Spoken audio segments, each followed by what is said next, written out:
السلام علیکم ورحمۃ اللہ وبرکاتہ۔ امام ابن حبان رحمہ اللہ رحمتاً واسعہ کی تعریف اور توثیق کے حوالہ سے بہت زیادہ اقوال کتب جرح و تعدیل میں موجود ہیں۔ ائمہ محدثین نے امام ابن حبان رحمہ اللہ کی بڑی ہی زیادہ تعریف کی ہے۔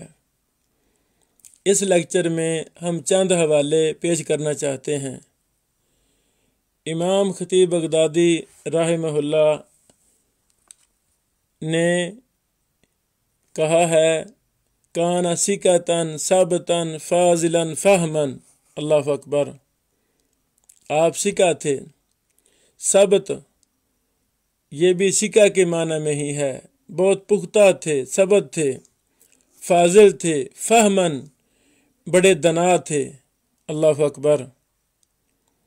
یہ تاریخ دمشق لابن عساکر جلد نمبر 55 صفحہ نمبر 199 ہے۔ اسی طرح تاریخ دمشق کے اسی صفحہ اور جلد نمبر 55 صفحہ 199 میں امام حاکم کا قول بھی منقول ہے کہ امام حاکم رحمہ اللہ نے کہا آپ لغت، فقہ، حدیث اور وعظ میں علم کا ایک بہت بڑا خزانہ تھے اور بڑے دنا عقل مند مردوں میں آپ کا شمار ہوتا تھا، اللہ اکبر۔ اور یہی قول امام ذہبی رحمہ اللہ نے تذکرۃ الحفاظ میں بھی نقل کیا ہے۔ اسی طرح تاریخ دمشق جلد نمبر 55 صفحہ نمبر 190 میں امام حاکم کا ایک اور قول بھی منقول ہے۔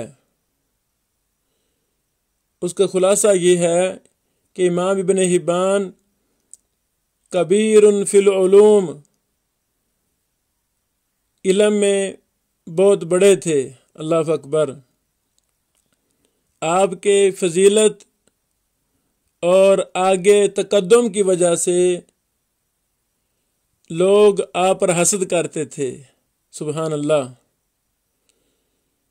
یعنی لوگ ان کے علم و فضل کی وجہ سے ان پر حسد کرتے تھے، حسد کیا جاتا تھا۔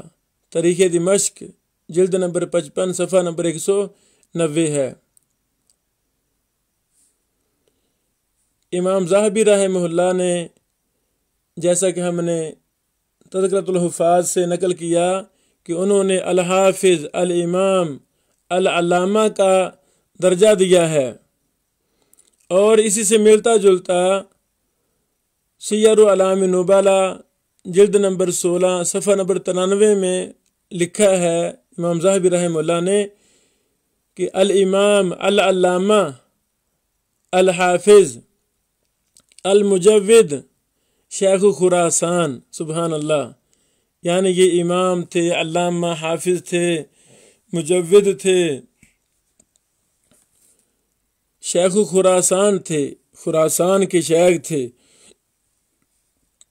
اسی طرح امام ابن معقولہ رحمہ اللہ نے کہا، اور امام ابن معقولہ معتبر ائمہ جرح و تعدیل میں سے ایک ہیں۔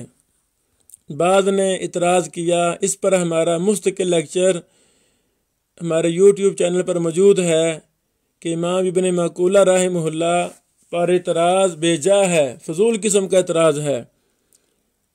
یہ معتبر ائمہ جرح و تعدیل میں سے تھے، ان کی جرح اور توثیق قابل قبول ہے انشاءاللہ۔ اس پر بہت زیادہ مثالیں ملتی ہیں، ہم نے وہ اپنے ایک لیکچر میں بیان کر دیا ہے۔ امام ابن معقولہ نے کہا ابن حبان کے متعلق رحمہ اللہ، وَكَانَ مِنَ الْحُفَّاظِ الْأَثْبَاتِ، اور ابن حبان ثقہ حفاظ میں سے تھے۔ یہ الاکمال امام ابن معقولہ کی کتاب ہے، جلد نمبر 2 صفحہ نمبر 316 ہے، اور الاکمال کے اندر ہی امام ابن معقولہ رحمہ اللہ جلد نمبر 1 صفحہ نمبر 432 میں فرماتے ہیں حافظ جلیل کثیر التصانیف، اللہ اکبر۔ بلکہ امام ابو سعد سمعانی رحمہ اللہ نے اپنی کتاب الانساب جلد نمبر 1 صفحہ نمبر 348 میں یہ بات لکھی ہے، امام عصری، کہ وہ اپنے زمانے کے امام تھے، اللہ اکبر۔ اس طرح کے کئی ایک اقوال ائمہ محدثین نے امام ابن حبان رحمہ اللہ کے مرتبہ اور مقام کے حوالہ سے لکھے ہیں۔ تو یہی حق اور سچ ہے کہ یہ بہت بڑے امام اور محدث تھے اور بہت بڑے فقیہ تھے۔ بعض اعتراضات بھی ہمیں ملتے ہیں جنہوں نے امام ابن حبان رحمہ اللہ کے حوالہ سے جرح کرنے کی کوشش کی ہے، حالانکہ ان کی جرح بیکار ہے۔ مثلاً امام ذہبی رحمہ اللہ سیر اعلام نبلا جلد نمبر 17 صفحہ نمبر 202 میں لکھتے ہیں، خلاصہ اس کا یہ ہے کہ میں نے سلیمانی کی کتاب دیکھی ہے، رأیت لسلیمانی کتاباً، میں نے سلیمانی کی کتاب دیکھی ہے، فیہ حتی علی کبار، کہ انہوں نے کبار محدثین پر کلام کیا ہے، جرح کرنے کی کوشش کی ہے، فلا یسمع منہ ما شذ فیہ، لہذا ان کی شاذ باتوں کو نہیں لیا جائے گا، نہیں سنا جائے گا، اللہ اکبر۔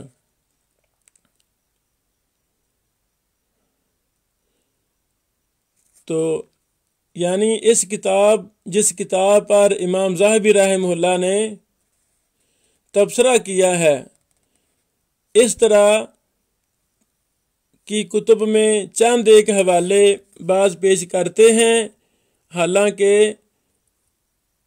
ان کی کوئی وقت نہیں ہے۔ جب بھی کسی امام اور محدث پر ائمہ محدثین توثیق کریں تو اس کے خلاف غیر اہل انسان کی بات قبول نہیں کی جاتی، اور خصوصاً اس وقت جب وہ شاذ بات کر رہا ہو۔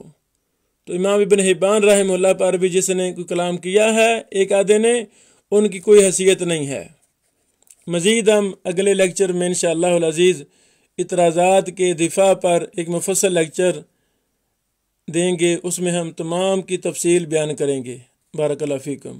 اس لیکچر کا خلاصہ یہ ہے کہ امام ابن حبان رحمہ اللہ ثقہ تھے، بہت بڑے امام اور محدث تھے، ان کی اسلام کے لیے بہت زیادہ خدمات ہیں، ان کی کتب ائمہ محدثین کا مرجع کتب ہیں۔ اللہ رب العالمین ہمیں بھی امت مسلمہ کو ان کی مبارک کتابوں سے فائدہ اٹھانے کی توفیق عطا فرمائے، اور جو کتابیں ابھی تک مطبوع نہیں ہیں، اللہ تعالیٰ ان کی بھی کوئی سبیل نکالے، رستہ نکالے کہ وہ بھی کتابیں منظر عام پر آئیں اور ان سے بھی ہم فائدہ اٹھائیں۔ بارک اللہ فیکم۔ السلام علیکم ورحمۃ اللہ وبرکاتہ۔